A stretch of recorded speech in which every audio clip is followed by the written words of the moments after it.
সবার প্রথমে আপনাকে প্রমাণ দেখাবো কি পরিমাণে ভিউজ এসেছে সেই বিষয়টা আগে একটু আপনাদেরকে দেখাচ্ছি। এখানে দেখুন ভিউজ এসেছে 57,000, 51,000, 43,000, 23,000, 17,000 এইভাবে ভিউজ আসছে। কিন্তু আপনি যখন ভিডিও আপলোড করছেন তখন আপনার চ্যানেলে ভিউজ আসছে না।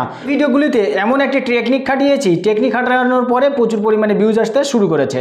প্রথমের দিকে এই চ্যানেলে 50-100 করে ভিউজ আসতো। এমন এক টেকনিক খাটিয়েছি, টেকনিক খাটানোর পরে এই চ্যানেলেও প্রচুর পরিমাণে ভিউজ আসতে শুরু করেছে। আপনি যে ধরনের ভিডিও তৈরি করুন না কেন, আপনার ভিডিওর সিওটাকে যদি আপনি সঠিকভাবে করতে পারেন তাহলে দেখবেন আপনার চ্যানেলেও প্রচুর পরিমাণে ভিউজ আসতে শুরু করবে। সঠিকভাবে আপনার ভিডিওটাকে সিও না করতে পারলে আপনার চ্যানেলে কখনোই ভিউজ আসবে না। অবশ্যই আপনার ভিডিওটাকে ভাইরাল করতে গেলে অবশ্যই আপনার এসইওটাকে সঠিক করতে হবে। চলুন ভিডিওটা শুরু করা যাক। শুরু করার আগে বিশেষ একটি অনুরোধ, এইরকমই গুরুত্বপূর্ণ টিপস পেতে অবশ্যই চ্যানেলটাকে সাবস্ক্রাইব করে পাশে থাকা বেল আইকনটি বাজিয়ে দিন। তো চলুন এবার আপনাদেরকে মোবাইল স্ক্রিনের সাহায্যে আপনাদেরকে দেখিয়ে দিচ্ছি যে বিষয়ে আপনি ভিডিও তৈরি করেছেন। একটি ব্লগিং চ্যানেল রয়েছে, সেই ব্লগিং চ্যানেলে ভিডিও আপলোড করবেন। অবশ্যই যে ভিডিওটা তৈরি করেছেন তার বেশ কিছু টাইটেল ট্যাগ আপনি ব্যবহার করবেন। সেই সকল ট্যাগ ব্যবহার করলেই আপনার চ্যানেলটা প্রচুর পরিমাণে ভিউজ আসতে শুরু করবে। অবশ্যই আপনি ট্যাগগুলো কোন ধরনের ট্যাগ ব্যবহার করবেন সেটা আপনি বুঝতে পারছেন না। আপনি এই ভিডিওটা যদি সম্পূর্ণ পরিমাণে দেখেন তাহলে আপনার ভিডিওটা রয়েছে সেটা দ্রুত গতিতে ভাইরাল হতে শুরু করবে। অবশ্যই আপনি ভিডিও যখন আপলোড করবেন তখন আপনাকে আপনার ভিডিওর সিওটাকে সঠিকভাবে করতে হবে। সঠিকভাবে যখন করবেন তখন সঠিক দর্শকের কাছে পৌঁছাবে। সঠিক দর্শকের কাছে যখন আপনার ভিডিওটা পৌঁছাবে অবশ্যই সেখান থেকে ক্লিক আসবে এবং সেখান থেকে প্রচুর পরিমাণে ভিউজ আসতে শুরু করবে। আর ভিউজ আসা যখনই শুরু করবে তখন থেকে আপনার রোজগার হওয়া শুরু হয়ে যাবে। চলুন এবার আপনাদেরকে দেখাচ্ছি সঠিকভাবে কেমন করে সিও করতে হয়। তার জন্য আপনি যে বিষয়ে ভিডিওটা তৈরি করেছেন, টাইটেলটা লিখেছেন, টাইটেলটা দেওয়ার পরে আপনাকে কি কাজ করতে হবে, টাইটেলটাকে কপি করে নিতে হবে। কপি করে নেওয়ার পরে আপনি কি করবেন, ক্রোমো ব্রাউজারটা ওপেন করবেন। ক্রোমো ব্রাউজারটা ওপেন করার পরে এখানে আপনি নতুন একটি পেজ নিয়ে নেবেন বা নতুন একটি টেবিল নিয়ে নেবেন। এখানে আমি নতুন একটি পেজ নিয়ে নিয়েছি, গুগল রয়েছে, এখানে সার্চ অর টাইপ ইউআরএল রয়েছে। আপনি অবশ্যই এখানে একটি ওয়েবসাইট সার্চ করবেন। এখানে দেখুন আমি সার্চ করছি র্যাপিড যখনই লিখেছি তখন নিচে দেখুন এখানে গিয়ে এসেছে র্যাপিডস। কি করতে হবে, এই র্যাপিডসে ক্লিক করতে হবে। র্যাপিডসে যখন ক্লিক করবেন উপরে একটি অপশন চলে আসবে বা লিঙ্ক চলে আসবে, সেই লিঙ্কে আপনি ক্লিক করবেন। আপনি যখন এখানে ক্লিক করবেন আপনার সামনে এরকম একটি পেজ চলে আসবে।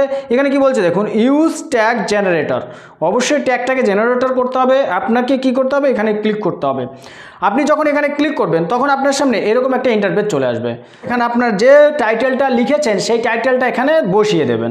আমি দেখুন এখানে ভিডিওতে কিভাবে থাম্বনেল ব্যবহার করব এই বিষয়টা এখানে আমি দিয়ে দিয়েছি। দিয়ে দেওয়ার পরে এখানে কি করতে হবে, এখানে সার্চ করতে হবে। যখনই আপনি এখানে সার্চ করবেন তখন এখানে যে ট্যাগগুলো রয়েছে দর্শক কি নামে টাইটেলটাকে থাম্বনেলটাকে সার্চ করতে পারে সেই সব এখানে বিষয়টা লিখে দিয়েছে।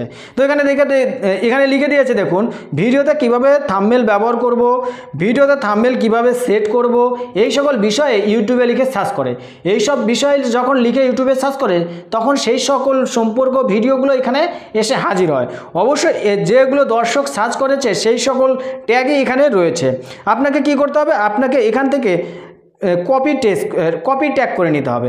কপি ট্যাগ করে নিয়ে আপনি কি করবেন, আপনি যে ভিডিওটা আপলোড করছেন সেই ভিডিওটা ডেসক্রিপশন বক্সে আপনি সুন্দর করে সাজিয়ে দেবেন। এবার কেমন করে সাজাবেন সেই বিষয়টা একটু দেখাচ্ছি। এখান থেকে আমি কপি করে নিয়েছি। কপি করে নেওয়ার পরে আমি ওয়াইটি স্টুডিওতে চলে যাব। ওয়াইটি স্টুডিও ওপেন করেছি। ওপেন করার পরে আমি ডেসক্রিপশনটা ওপেন করে নিয়েছি। ওপেন করার পরে আপনি এখানে পেস্ট করবেন। পেস্ট করে একটা পেজ ছাড়বেন। পেজ ছাড়ার পরে এখানে যেটা কপি করেছি সেই বিষয়টাকে আমি এখানে ডেসক্রিপশনে দিয়ে দিয়েছি। আপনিও এইভাবে একইভাবে ডেসক্রিপশনে দিয়ে দেবেন। দিয়ে দেওয়ার পর আপনি কি করবেন, বাইরে দিকে এসে এখানে সেভ করে দেবেন। উপরে দিকে দেখুন সেভ বলে অপশন রয়েছে, সেভ করে দেবেন। সেভ করে দেওয়ার পরে আপনি আরও বেশ কিছু যে কাজগুলো রয়েছে সেই কাজগুলো করার পরে আপনার ভিডিওটাকে পাবলিশ করে দেবেন।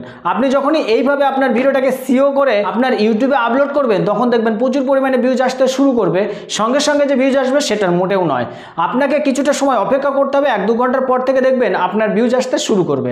আপনি এই সকল ট্যাগ ব্যবহার করে আপনি যদি ইউটিউবে ভিডিও আপলোড করেন তাহলে দেখবেন আপনার চ্যানেলে প্রচুর পরিমাণে ভিউজ আসতে শুরু করেছে। তো আজকের ভিডিওটা মোটামুটি এই পর্যন্ত। আর আজকের ভিডিও থেকে কতটা কি বুঝতে পেরেছেন সেটা অবশ্যই মতামত করে জানাবেন। চলুন দেখা হচ্ছে নেক্সট ভিডিওতে। ততক্ষণে ভালো থাকবেন, সুস্থ থাকবেন।